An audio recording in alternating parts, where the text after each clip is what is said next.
Interested in learning about wine, but not sure where to start? You're in the right place. Welcome to the Cork and Fizz Guide to Wine podcast. I'm your host, Haley Bowman, and I'm so glad you're here. I'm a wine enthusiast turned wine educator and founder of the Seattle-based wine tasting business, Cork and Fizz. It is my goal to build your confidence in wine by making it approachable and lots of fun. You can expect to learn everything from how to describe your favorite wine to what to pair with dinner tonight, and so much more. Whether you're a casual wine sipper or a total cork dork like myself, this podcast is for you. So grab yourself a glass and let's dive in.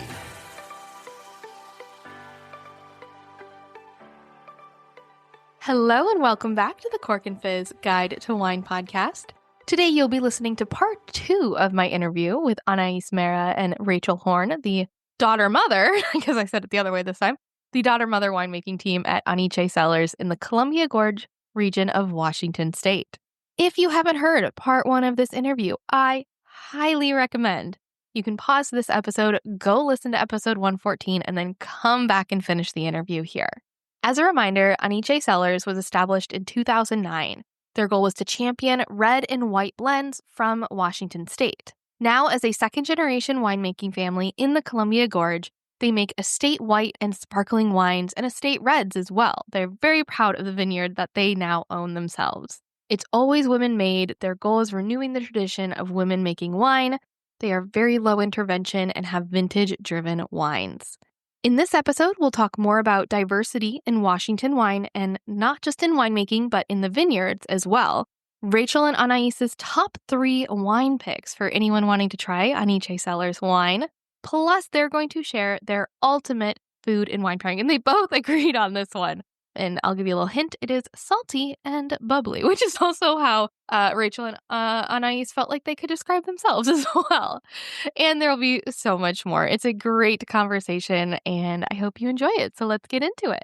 I definitely want to talk about your wines. I'm like, already now, I'm like, you just started like mentioning some of them. I'm like, okay, we're going to get to those, but I have one more question around the vineyards. And this, again, also came from your social media, in that it's something that I think is really important for everyone to hear. And especially right now, I know folks might be listening to this later on in the future. You might not be listening to it in the now. But on social media, you mentioned how, at one point it was said that Washington State wine, the industry is not very diverse when you look at the people of it. And you guys disagreed. You said, no, it is diverse. The problem is that half the people and the people that recommend, or what do I want to say? Like they represent the diverse part of Washington wine, don't get a seat at the table. Can you talk a little bit more about what you mean by that? I think Rachel's going to start first because she had a hand in kind of that initial. Yeah, definitely. So in 2016, I was nominated to join the Washington State Wine Commission, and I served on the commission for 6 years. My primary interest was pretty much this. It was DEI. And it wasn't just about DEI. It wasn't just DEI. It was also inclusion of small wineries for large wineries. It was just trying to even things out. Inclusion of AVA, representation, all of that. And we started a DEI program. A lot of people did some hard work on it. But I just remember that one of the meetings I was in was I'd been on the board for about 8 months. We were up in Woodinville, up at Chateau Ste. Michelle's, one of their wonderful buildings. And we were up there, and there were probably 100 people in the room. And not a single person was a person of color. And they were 90% male.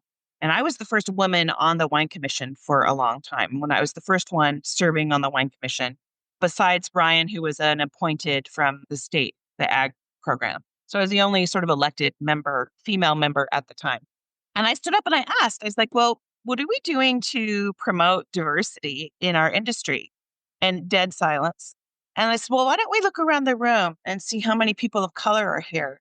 And the look on their face, I mean, they hadn't even acknowledged that. And then the answer was, the problem is we don't have diversity in the wine industry. That was the answer. The chair said that. And at that point, it was like, I don't agree with that because I work in the vineyard and I work in the field. I worked in the restaurant industry. I worked in tasting rooms. I mean, look at the diversity in tasting rooms, at least just representation of women and the intersectionality of those women who are pouring in the tasting room, looking at everyone working in the vineyard and the diversity of people working in the vineyard. So it was a conversation. We needed to reframe that conversation. And I think that was a product. I think that's a generational thing too. There's also this generational concept. And Ani and I are, we kind of go head to head sometimes on this, but the wine industry up until about 10 years ago was dominated by white males over 50, right? It was a boomer market. Yeah. They were 70% of the purchasing power.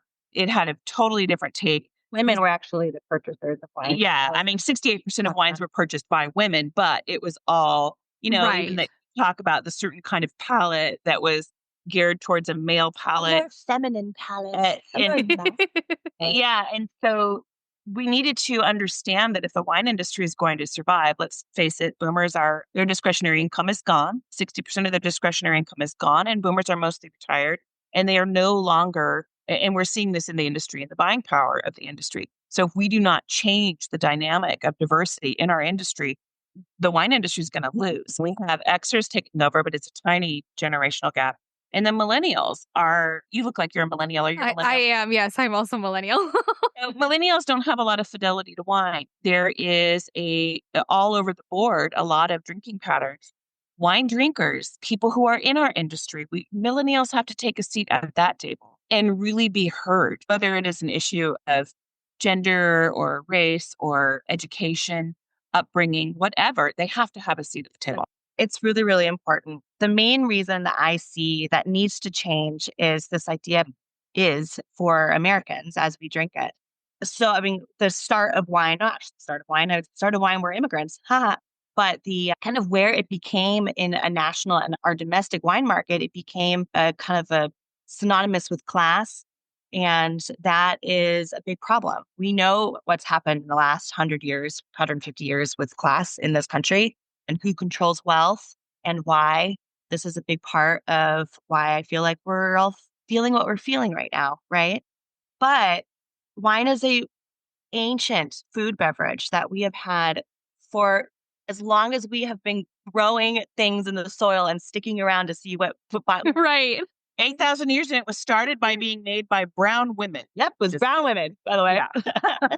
And I think once we get past these ideas of what wine means, we will have more accessibility and equity in our industry. So much of what I see on a daily basis are people my age, but also multi-generational, it's across the board. People are recognizing this problem in this industry and they're speaking up about it. They're making their voices heard.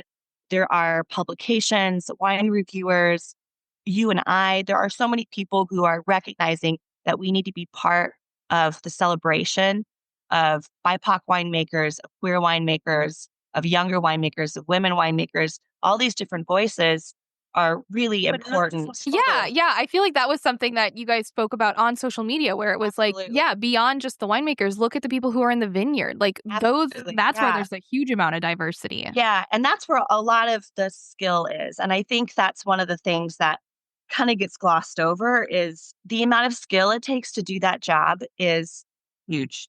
So huge. Yeah. You have to know so much about what is going on with that vine. You have to make 10 different decisions at burning time. Yeah. And then you step to the next one and you have 8,000 of these to do. Yeah. It's just amazing the amount of skill that it takes even to prune. Right. Well, and don't we say that, like, we say the wine is made in the vineyard, which that's the most important part. Just a quick reminder, if you are not on my mailing list yet, what are you waiting for? I would love for you to join. When you do, you'll get a free shopping guide that has 15 of my favorite wines under $15. Head to corkandfizz.com, scroll down to the bottom, and there'll be a little section where you can join the mailing list. I send out a weekly newsletter filled with wine tips, recommendations, special offers, and so much more. Now, let's get back to the show. And if it's made in the vineyard, it's primarily made by a Latino immigrant or a Hispanic worker. And that is something that is so, so important for an industry. Female. Often women. Yeah, actually a lot, mostly women. And one of the people that we continue to work with, that we source fruit from, is the Boucher family. They're fantastic. They grow wonderful wines in Yakima Valley. And one of the reasons we work with them is because of how they treat all of their employees. And that is just so incredibly important for us. And, that kind of dignity and respect and just like basic humanity that we have goes across all spectrums, from the winemaking side to our customers to the very, very skilled people that we have hired to help us in the vineyard. That is so, so important. And I don't think until we have so many more systematic changes, in fact, as far as like just institutionalized racism, that we're going to even address the fact that this is huge and it's hard work and it needs to be respected. Good news is, though, like the work that I did even just 10 years ago, it was dismissed and laughed at when I said things. I was kind of a joke because of I was always bringing these things up. And now it's not anymore. Now it's mainstreamed and people listen now. There was some pushback. They always say that there's the backlash.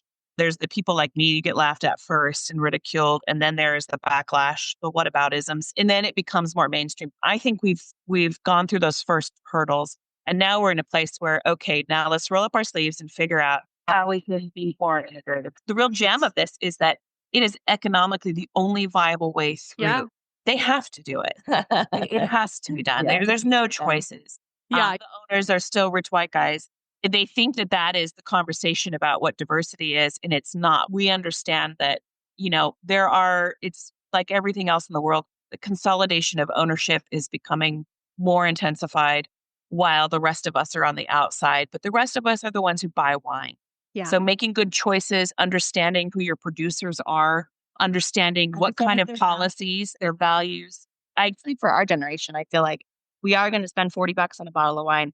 We need to be told a story that resonates with us on so many different ways. It does not just that it tastes good. It has to be a part of our story as well. And it isn't just about small producers. Like, you can go to a grocery store and find decent wines with people who have great DEI policies, and they really treat their people well, and get a grocery store wine. So it's not just about having to go to small producers. That's a great idea. We obviously endorse that. But I mean, who hasn't had to forgot their wine and hasn't had to stop at Right. Joe's or, the grocery store to bring a bottle to an event? And knowing what their policies are we all have it in our hand. It takes 3 minutes in the grocery store. I like this wine. It's on sale. What are their policies? And just vote with your dollars. So yeah, no, that's such a great point, and a good point too. Right, you can, instead of just searching for is this wine good on Vivino, also look into the policies and the how the wine is made. Yeah, there's a lot of really, really terrible practices that produce excellent wines. That is fair. That is fair. Well, let's talk about your wines now. We need to talk about, because I'm so excited by all your wines. First time I had them was at Taste Washington, and they blew me away. So I don't expect you to talk about all of them, but I feel like a good way to do this, and this is a fun way, especially since there's two of you to talk about it. What I want you to do is, let's imagine someone wants to try AniChe wines, and they're going to buy 3 bottles. I know I'm making you choose between your kids. I'm so sorry. But what are, yeah, exactly. So what are the 3 wines, and you can each pick different ones. So I'll ask you separately. So whoever wants to start, what are the 3 wines you would recommend that feel like best represent your winery, and you think that would be good for someone to try if they're introducing themselves to AniChe? Yeah, I'll go first. I mean, we have to stick an estate wine in there. We work so hard to make this estate wine, so we better stick one of those in there. Yeah. Bubbles as well, and then I would go with one of our flagships. So I would probably choose our Riesling, our Serafina. It is delicious. We make a boatload of it, and it is so bright and beautiful and fresh and not sweet. Dry. It's very dry, racy. It's just it's also such a great representation of the Columbia Gorge. So I would do the Serafina. My bubbles, God, I just opened one up because we're going to release it this weekend, is our Puck. It's super delicious. It's softer bubbles. I took one of yours. Okay, we can have the same. And yeah, I love it. It's just a beautiful, fresh. It's done in a Charmant method. So it's not too complicated as far as its palate is concerned, or its mousse structure. Mousse or bubbles. I don't know if anyone. The mousse is the bubble format, the bubble I love texture. it. And then for one of our flagships, back in 2009, my mom made 4 different reds. Atticus is a Syrah. Our GSM is our Moth Love. Our classic Bordeaux is Goat Boy. And then the one I always kind of fall for is Orlando. It's a Tempranillo. A little bit of Grenache in there. We've been making it since 2009. And I love this wine. We started sourcing again from the Columbia Gorge, our neighbor stuff. We actually farm our neighbors' property as well as ours, which brings our total up to like 24 acres, which is crazy. And it's gorgeous every year. I love seeing it happen. I love seeing it get riper and riper as we move on to these growing seasons. But those would be my three. It'd be Serafina, our bubbles, Puck. We make a bunch of different bubbles. And then one of our flagships, which is Orlando. It's the Tempranillo. I love it. It's kind of my go-to right now. Yes, I think I tried the Tempranillo. Did you bring that? Yeah. It was Ani, yeah. Yeah, it was the Tempranillo and the last of Clipson's Nebbiolo. Yes, that's right. Yes, I remember they were Italian varietal, or not Italian, but European varietals that you don't see around here as much. Yeah, totally. It was fun going to the Clipson table at Taste Washington and being like, I have the last of your Nebbiolo that you pulled. Want to taste it? And they did. Yes. It was fun. It was fun. I love it. Okay, all right. Rachel, your turn. What are your three you recommend? So I think I'll only do one estate. Yeah, our estate bubble. So We make a high-end bottle conditioned method champenoise blend between Chardonnay and a 115 Pinot clone called Oberon. Ani's been making our Oberon for like 3 years now. You've been doing it? since 22. Yeah. Few years. I mean, Yeah. she's doing a beautiful job. Oberon is gorgeous. And it is, like I said, bottle conditioned. It lays down for 2.5 to 3 years. It is, I think, spectacular. I love the mix of, I think we're kind of nailing the cuvee down with the flavors. And then also the winemaking that's going into it is just stunning. That's one. That is an estate bottle. And then, yeah, it's beautiful. And then I have to say, we're not really doing this much anymore. So we have a little bit left. We have maybe 2 more years of vintage left, but we've been making a wine called Goat Boy from the beginning. It was one of the flagships, and it is Left Bank Bordeaux. This blend is a blend I make for me and me alone. And if people like it, great. But I like to just make it because it's what I want to drink. Yes. So, and winemakers, you make we have quite a few. We have 2 other Bordeaux that we make for a buyer and in mind, a certain sort of demographic. But this one is the one I want to drink. So it's typically between 3 and 4 varietals. It's almost always a Cab Merlot, Cab Franc, and a little Malbec. But sometime in the past, we've had Petit Bordeaux and even some, what's the other one? A Carmenere. I did have that in the first year. I sourced some Carmenere, but it was way underripe and it didn't work. So anyway, so that's Goat Boy would win my second. And my third is we source from Dick Boucher. Ani just got a 94 on this one. Baba Yaga? Yeah. It used to be called Bombadil, but we were worried we were going to get sued by the Tolkien Corporation. So we were like, we can't use that word anymore. So we changed it to Baba Yaga.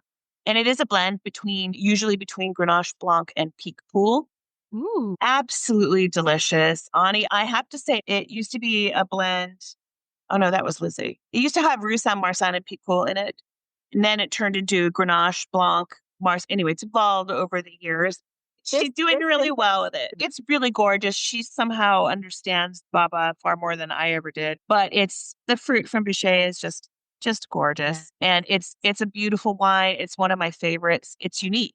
So if you're like us, I'm sure like you, and like so many probably of your listeners, you are wine curious. And so this is the joy of the wine world, is that you can go down a rabbit hole and you can find something so delicious and amazing. And just this blend it's typically a blend. The Grenache Blanc was gorgeous, but it's typically a blend between the Grenache Blanc and the Pique Pool.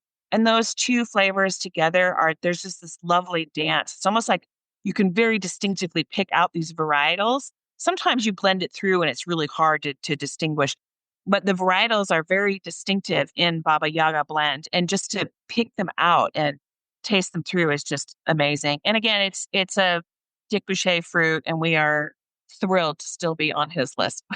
Yeah, that's like the top of the wine world in Washington for grapes, for sure. Who was there when you were tasting? No, maybe. Yes, I went to one of the seminars, the White Wine of Washington seminar, and he was in there, and it was very cool. Someone pointed out, he's like, "Hey, do you know who that is?" Yeah. He's awesome. They're just lovely human beings. So. Yes. Yeah, absolutely. Okay, fun. So for folks who are listening, it sounds like you can purchase the wine online, correct? So you can go to AniCheCellars.com, and then you have a discount code, and I'll put it in the show notes. Folks can use Cork and Fizz and spelt out, so Cork and Fizz, to get 30% off their purchase to try any of these wines that you're recommending. And of course, any of the other ones on the site that look fun and exciting, because there are plenty of them. All right. I love it. Okay. We're getting towards the end here, but I do want to talk a little bit about sparkling wine, because I think that's not made as frequently. in Washington. So what inspired you to start making sparkling wine, and why is it important that you have it? I'm so grateful to the sponsors who help make this podcast possible. And today's sponsor is one I personally love, wine.com. You know I'm all about exploring new wines, but let's be real, it's not always easy to find unique bottles, especially if you're limited to what's near you.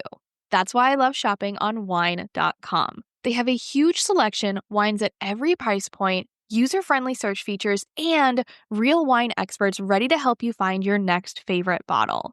And here's a special deal just for you as a podcast listener. Get free shipping on orders over $150 at wine.com/corkfizz with promo code corkfizz. My recommendation? Build a mix of 6 to 12 bottles to try. Some you know, some you've never heard of. Not sure what to pick? Message me. I'd love to help. Or take advantage of the live chat wine experts at wine.com. Yeah, totally. So the Columbia Gorge, I would say, is pretty apt for sparkling wine. We're seeing some vineyards and spots within the Columbia Gorge that are perfect for that. And for us, I feel like our segue into bubbles really started, I think, because we just needed a little palate refresh. You know what I'm saying? There are so many really beautiful, very bold, heavy hitters in Washington, and we were making some of them. We still make some of them.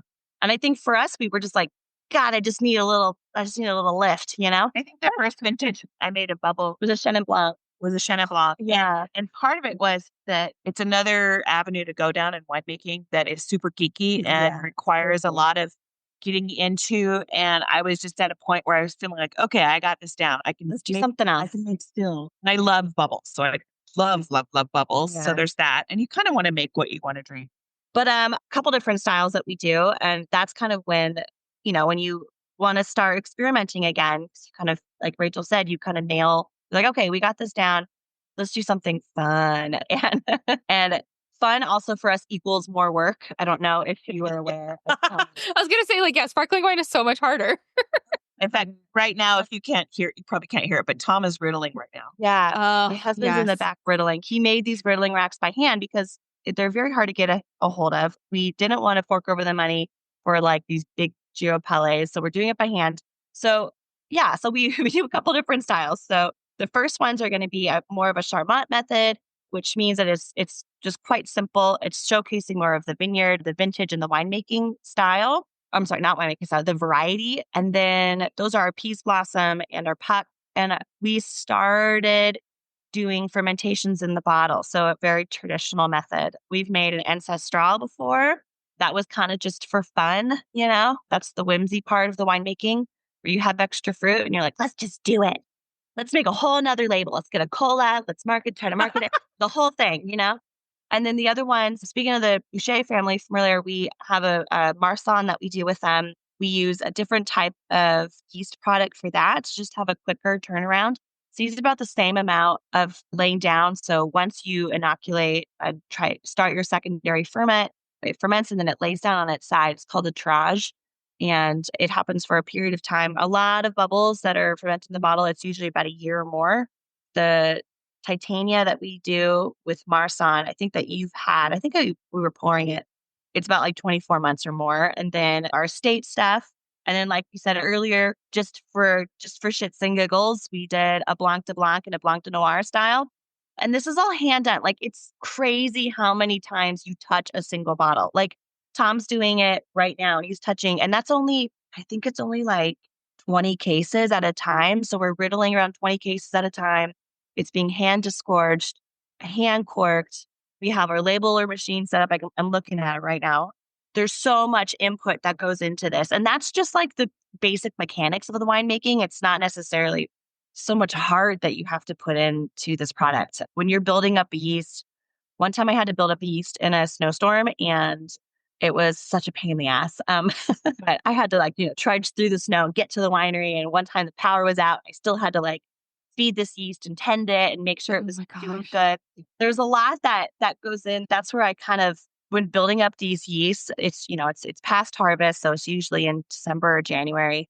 And I really love that ritual of It's like taking a newborn baby. it kind of is. And You got to keep checking on it every couple of yeah. hours. You've got to like, And I love you got to sing to it. You got to make sure it's nice and cozy. There's so much. That's the tending part of it. Even though we just tended to probably, I don't know, 65 ferments beforehand, just a few months ago. It's fun to go back into it and in this like kind of more intimate and specialized way with these wines. I really love that part of it. It's cool. So we got a lot in the pipeline. There's 4 standards, and then sometimes we just throw in another one for fun. Yeah. Oh, I love it. Okay. All right. So we are coming towards an end. I don't want to hold you guys too much, but I have the last question. Well, they're like last group of questions. I call them my speed round. And it doesn't mean that I expect you to like come up with it like super, super fast and we're going to just go through this super fast. The idea is first thing that comes to mind, because otherwise these questions could take forever. So it's kind of just like first thing that comes to mind. That's the speed part of it. All right. So I have a few of them. So the first one is, what is your favorite wine at the moment? Who first? I'll say a cava, dry cavas. Yeah. I've been drinking a ton of white wine. One of my favorites is Teco. It's anything white and Greek, man. They're just like my favorite. I've cried so many times over Teco. Like literally cried tears of beauty. It's great. So good. Love both those answers. Okay. How about your go-to bottle of wine to bring to like a dinner party or share with friends? It's probably going to be sparkling. It's probably going to be from the Columbia Gorge. There's a lot of really beautiful sparklings coming from the Columbia Gorge. If I was going to my bestie's house and they're vegan, and so that's one of the things I look for is like make sure that the wine is actually vegan. I would probably do one of like Domaine Pouillon's Pet Nats. I love that wine, and it's just like kind of my go-to. I love Domaine Pouillon. I love those guys, and I always reach for a bottle for it. So probably do that. I would probably, it depends on what they're serving. Yeah. It's like a bubble food wine would be great if I had access to them. Or a really decent red blend, depending on, I'm really into like really bright, crisp, like Barberas right now. You know, it depends. Just your mood's just. Oh, yeah, absolutely. It's very much a different of like, what am I into right now and what do I want to share with a friend? What are people cooking really matters to me. Like, what are you cooking? Are we inside? Are we outside? Yes. I usually bring the weird bottles. And then I'll bring a weird bottle. Honestly, same. Equal Pinay. Oh my God. Yeah. One of my favorite wines. And I went on a thing where I was buying that and bringing it, and people thought it was too weird, so I stopped. I'm like, just the thing is, it means more for me that I get to drink. If everyone else is like, nah, that's too weird, then I get to drink it. Yeah. Okay. All right. The next question, what is your favorite wine region that you've ever visited? We've done a bit of travel, but funnily enough, not a ton of our travel has been around wine. We've always chosen a place that definitely had a wine region, but we are too busy. We started this in 2009 and we're a family winery. So like we go on vacations. We went to London because we want some culture. We're out kind of in the not middle of nowhere, but you know, we need to we need some city life sometimes. Yeah. And so a lot of the times when we're taking our travel or like family travel destinations, it's a place that's like good and we know has a good, like I went to Noble Rot, right? I'm in London, so I'm going to go to Noble Rot. But we also were in Italy for a month last year and that was amazing. Yeah. So what we do is, well, I mean, I think Chianti is probably my favorite, but one of the things that is remarkable is we'll go and we try to spend 1 or 2 nights when we're there and buy as much as we could possibly buy and then do a sit down. And I don't know, am I allowed to say this? But it's just disappointing sometimes because you're like, what? Like, how are they selling these bottles for so much and they're not great? But the one like Vernaccia, like the white wines, the Italian white wines are gorgeous. I think that's nice. So, and also like, I think, what's the region where Cava is made? What's that? It's in, what's it called? Sort of the P. Penedès? No, Penedès? Yeah. Is it? Yeah, I think it is. So those wines. Yeah, we've traveled there. Yes. Okay. All right. So now the flip side might be a little bit easier for you to answer, maybe. What about a wine region you'd like to visit that you haven't been to? I want to go to Germany and Austria. We make a ton of Rieslings, and the Wachau is my favorite region to drink from, but I've never been there. And I want to go so bad. I want to drink all the Smaragd wine and all of the Steinfetters with that like cheesy crock pot like onion dish they do with it. I want Yeah. that. I just want to do that all day. I also want to see those vines. It's one of the most, impressive viticultural areas I've seen. Just like height wise, elevation, like mechanics of how they're making wine of that quality. I mean, we know why, 'cause the region itself, but like that's steep as hell. I mean, that's like it's so fascinating to see these different wine regions. So I think Vaca is definitely on my list for sure. How about you? The south of France, the IGP, just because I'm so fucking tired of the snobbery around specific regions when some of the best wines are made in a non-traditional sort of maverick way. And I love those wines. I mean, some of the best wines I've ever had were not at Chateauneuf-du-Pape. They were an IGP and, Yeah, totally. Lyon or something. And they were just delicious, beautiful blend or something different because it wasn't so restricted. They can do so much more, and they're growing. The creativity down there. Yeah, they can be more creative. I really appreciate that winemaking is an art, and I do get bored. Yeah, I'm with you. I feel like a region where there's like a lot of different stuff. I did go to Burgundy last fall, and I mean, amazing, traditional. Like that's the kind of wine I fell in love with. But right, they make like a couple different styles of wine, right? And so then on the flip side, I'm like ready after something like that to go somewhere where there's a variety of wine of lots of different things being done. No, I love it. Like when we were at ProVine a couple of years back, I mean, I went to places where wine regions I first didn't know they had them, like Azerbaijan and like the Georgian was amazing. Like some Greek Turkish wines too. So cool. I understand the parameters and I understand the art form. And while I appreciate that, you kind of you just want to try new things and do different things and really appreciate that. I mean, wine to me is like having a palette full of paint or some tubes. And then what you make out of it is the art, right? It's not region or variety specific necessarily. There's an aspect of pushing the limit. So I think there are gatekeepers in that idea that there should be a tradition involved. And while I appreciate the tradition, I also think we can push those boundaries. As we talked about earlier with representation, there are some things need to change. And the shoulds, I guess the tyranny of the shoulds should no longer have a place in the wine industry. It's one thing that my mom said to us constantly growing up, and we say it constantly in the vineyard and in the winery, is do not genuflect to the tyranny of the should. And it's like, it resonates so much in so many different ways. But yeah, just a little tidbit, little Rachel wisdom right there. Well, it's just a revolutionary thing. Yes. No, I love it. It's such a good way to think about it. All right, we're going to end on one last speed round question. And again, this one will probably be hard based on what I've already talked to you guys about. But what is your favorite at the moment? Again, it doesn't have to be like of all time. Favorite wine and food pairing or like a go-to wine and food pairing? Okay, we're all ladies here. And everyone watching will just have to get used to women talking about this more. But when I am ovulating and my hormones are screaming for ruffles and potato chips. Sorry, but it would be like ruffles and potato chips and like a really simple bubble. That's like my favorite pairing. And it's usually because I have the bowl of chips on my belly and then the dip also on my belly. And I'm horizontal, Yeah. Those situation. But then, like, on a more serious note, some of my favorite things to drink are Tokai. I love Tokai. I don't get it that often. I drink a lot of dry ferment, but Tokai specifically, like a really dank cheese board with maybe too much Tokai is probably one of my most, like, hedonist, indulgent love affairs with wine. Yeah. I love it. All right. I'm going to go traditional and say like a really non-saunier. So Like a Bandol or something. a Bandol style, like a Morvan rosé. So I was going to say the potato chip one because I'm a potato chip girl. Yeah. Girl. So it's like that's a big pairing in our house is like salty snacks and bubbles. That's a constant in your house and our house. Right? Yeah, we do salty snacks and bubbles. We're like salty, bubbly people.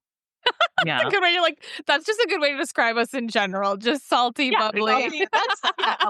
Salty, bubbly people. Yeah. That's a good way. Like, there's no health benefits to that. No. That's a tomorrow problem. Yeah, exactly. All right. Well, thank you, ladies, so much for joining me and for this wonderful podcast. I had a wonderful conversation. Well, good luck with the rest of the wine and all the sparkling fun that you have coming up. And I look forward to coming to visit sometime. Definitely going to make my way to Columbia Gorge. Love to host you whenever you're down. Love to show you around. show these vineyards, all the things. Yes, absolutely. All right. Well, have a good 4th of July weekend. And yeah, we'll stay in touch. Thank you so much. Thanks so much. Cheers. I hope you enjoyed this episode of the Cork and Fizz Guide to Wine podcast. Be sure to go check out AniChe Cellars wine on their website, AniCheCellars.com. I will put it in the show notes as well. If you'd like to try any of the wine and buy some wine, you can use promo code Cork and Fizz. All one word and is spelled out, Cork and Fizz, to get 30% off your purchase of the wines. If you're ever in the Columbia Gorge area in Washington State, be sure to give their tasting room a visit and be sure to follow them on social media at AniChe Cellars to find out more about the wine that they make. If you love this episode as much as I did, I would so appreciate it. Just take a quick second if you haven't done this yet, just rate it and leave a review. It lets me know what you're enjoying about the episode and that it's reaching a lot of people that are enjoying it. In next week's episode, we're going to do a deep dive into wine's key components. That's acidity, tannin, and body. We're going to talk more about those. Where do they come from? What do they mean? How do we decipher them in wine tasting? All of that fun stuff. So can't wait for that. Thanks again for listening to this episode. If you want to learn more about wine, come follow me at Cork and Fizz on Instagram. And if you're interested in exploring new wines and joining an incredible community of wine lovers, be sure to sign up for my virtual tasting club, The Cork Crew. Head to thecorkcrew.com. That's thecorkcrew.com to learn more and use code WINESPECIAL, all one word, to get your first 2 months for just $8 a month. Cheers!